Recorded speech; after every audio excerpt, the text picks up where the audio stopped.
umaga, pag-usapan po natin ang libreng legal assistance ng Public Attorney's Office. At bukod dyan, pag-uusapan rin po natin ang issue patungkol sa drugs. Together with our very special guest this morning, we have Attorney Persida Rueda Acosta, Chief Public Attorney's Office. Good morning, Attorney. Welcome to Good Morning, Pilipinas. Good morning, Pilipinas, sa inyo lahat.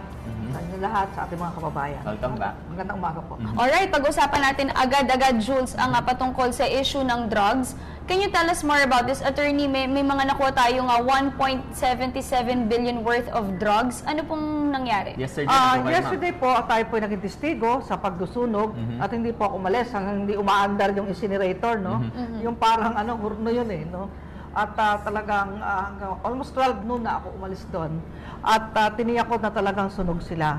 So ang punto dyan ay nakakahindit, nakakakilabot sapagkat isipin mo yan, 1.77 billion worth. At nakita ko doon, 400,000 grams yung methamphetamine, cocaine, at talaga't iba't iba pang pinagbabawal na kung iyan ay maglalaganap sa ating bayan at hindi yan nasabat ng ating kapulisan, abay, ano mangyari sa mga kabataan natin? Hindi lang kabataan, pati matatanda na talagang pag walang nagka-problema, walang ginagawa, yan ang kanilang nalululong sila dyan. Hindi, so kapag nalulung ka talaga sa drugs, yan ang simula ng mga iba't iba na rin mga krimen, di ba? Iba't iba na rin mga kaso ang kaakibat ng drugs. Pero we also want to know, kaliwat kanan po yung mga patayan, kinakabahan na rin po yung mga netizens. Ano po ba dapat, siguro reminder sa kanila na ano po bang nangyayari talaga ngayon? Kasi ganito yan, yung iba shoot out, legitimate operation ng ating kapulisan.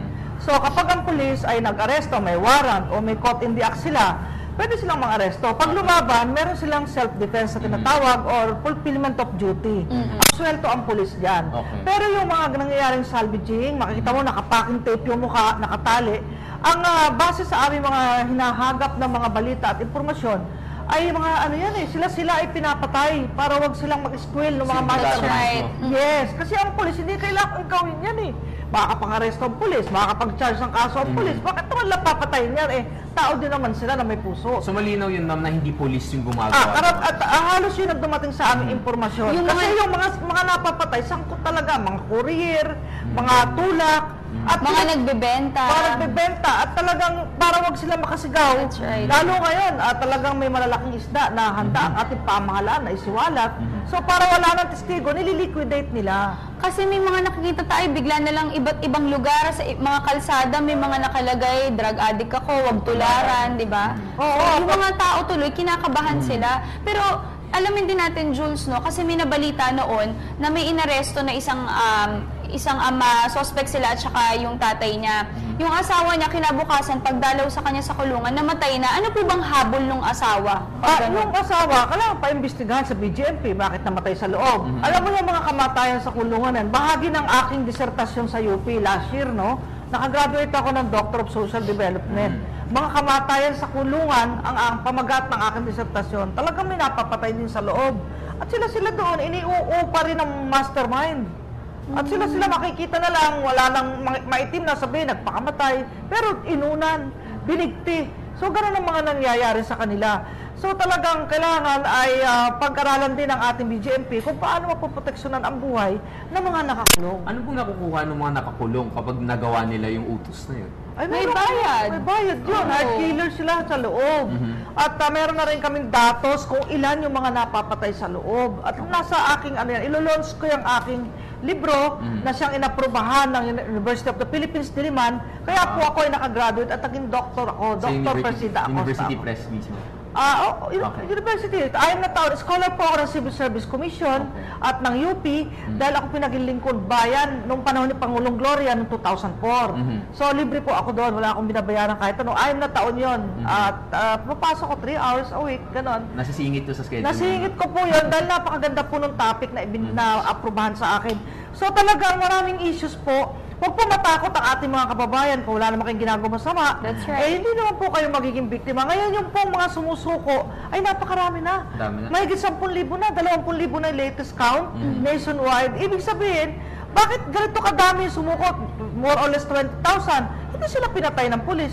hindi sila sinaktan. Pero sila ay inaaruga ng mga pulis at ng ating mga local officials. So yung 20,000 na yon, ano pong gagawin sa kanila? I-rehab? I guess hindi rin ganun pa kasapat yung rehab dito sa Pilipinas, yung rehabilitation center. Napakadami po nila. Tama ka, monitoring ng mga barangay officials, mga kagawad, ng PNP, at ang PAW tumutulong na rin. Dahil nanunumpa sila na sila magbabagong buhay.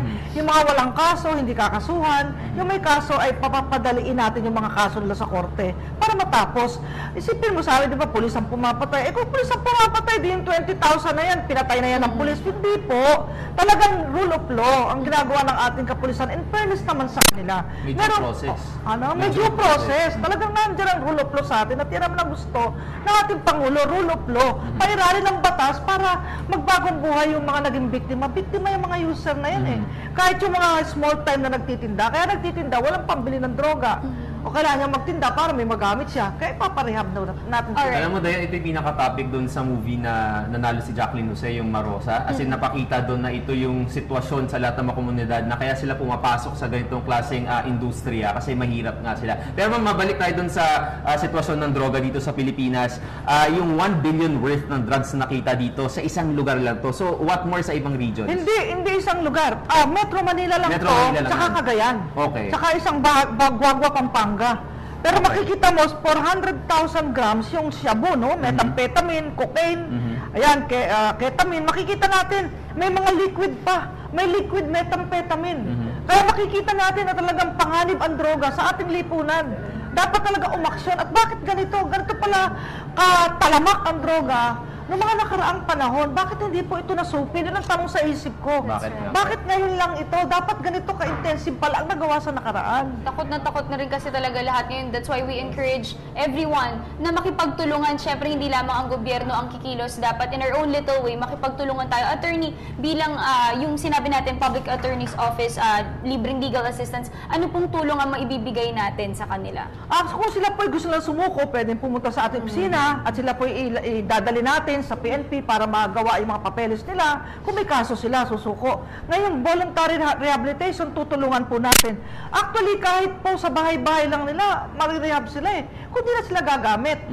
O tapos bibigyan ng vitamin C, bibigyan ng mga para lumakas ang resistensya, para makatulog sila ng mahimbing. Pwedeng pamilya na ang tumulong. Dahil mapapansin natin, hindi ilang pamilya ang involved dito, napakarami na po. So, tuturuan ko at makikipagtulungan tayo sa DOH, sa mga doktor ko, ano ang sekreto para doon mismo sa family nila, marirehab yung tao. Ito yung maganda din kasi diba nabibigyan ng chance yung mga dating users na magbagong buhay sila. So, magiging productive at last yung lives nila ngayon. Oo, yun yung sinasabi ko, yung self-rehab. Yung self-rehab, titigil ka dyan. Tapos, kailangan matutulog ka sa oras. Tapos, iwasan mo na yung mga masamang barkada. And then, yung family counseling. Ayan, ayan, tutulong. Kaya nga yung mga, maganda ngayon, meron na mga board exam sa psychometrician, di ba? Makakatulong din sila sa counseling sa ating mga kababayan na liligaw na landas. Alright. Attorney, bukod sa drugs, issue ng drugs, ano pa po yung mga iba nating tinututukan sa ngayon? Tinututukan natin, pinapamadali natin yung ilang kaso pa ng tanimbala na tutuloy. Ayan, nasa DOJ, sa panel, no? Yung panel dyan na pinangunahan ni Fiscal Villanueva, meron pa mahigit 10 na natitira. Ang pakiusap po sana ay madaliin nila para sa gano'n na burado na yung naging trauma ng ating mga kababayan sa airport. Oo. Tsaka yung economy rin natin, bumababa. Siyempre, yung mga tourists na pupunta, matatakot na rin sila. Pero ngayon hindi na. Kasi meron ng pronouncement ang ating DOTC, ang ating airport officials. Wala na talaga. Wala na po ikukulong. Ako mismo po ang nagsasabi na yung aking sinasabi, yung bullet, hindi po yan punishable, yung mere bullet. Ammunition na may kasamang baril po. Dapat yung bala, May kasamang baril. May kasamang baril, di po putok na mag-isa ang bala. Kasi kahit dito, pwede kang laglagan. Tapos kung kaaway mo yung naglaglag, iparesto ka sa pulis, sabihin may bullet ka sa bulsa. O edi kahit saan panig ng Pilipinas, kahit sa airport, pwede ka makulong. that's right. Kaya naman ngayon, kapag daw isang bala nakitaan, na sila, parang okay lang, hinahayaan. Alam niyo sa Katiklan, yung honeymooner, 14 na maliliit, caliber 22 or 25. Hinayaan na rin po yun. Napa-acquit namin sa court. At sumasaludo ako doon sa judge na yon na talagang nung nag-argue ako halos nakikipag-away ako doon sa mga piskal talagang. Attorney, yun ba yung lola? Yun yung awang-awa talaga ako. Nasa DOJ pa yung kaso niya. Pero sana po may ay... sakit, kawawa. Oo. Nasa DOJ pa. Yan, at least alam na ng mga pasahero natin na walang kaso na pwedeng mahain sa kanila So talagang mapapakawalan sila. Opo, yung mga balikbayan, kumuha na kayo ng ticket, uwi kayo dito. Oo. Kayo po iligtas sa ating magandang Pilipinas. Lalo na ang mga turista, di ba? Freely pwede na sila mag-visit sa Philippines anytime. Alright, attorney, before we end, meron po ba kayong reminders na lang muli sa ating mga viewers at saan po ba nila kayo pwedeng puntahan sakaling kailangan nila ang inyong tulong? Pumunta po lamang sa ating mga opisina sa buong Kapuluan, mga regional offices, district offices, at meron po tayong hotline 929-9436. 929-9436. 24/7, Saturday, Sundays, holidays, tawag lamang po kayo upang kayo aming mapaglingkuran. Alright, thank you so much for joining us this morning. That was Attorney Persida Rueda Acosta, Chief ng Public Attorney's Office. Ako po si Cathy San Gabriel. Subscribe na sa PTV YouTube channel. I-click lang po ang subscribe button.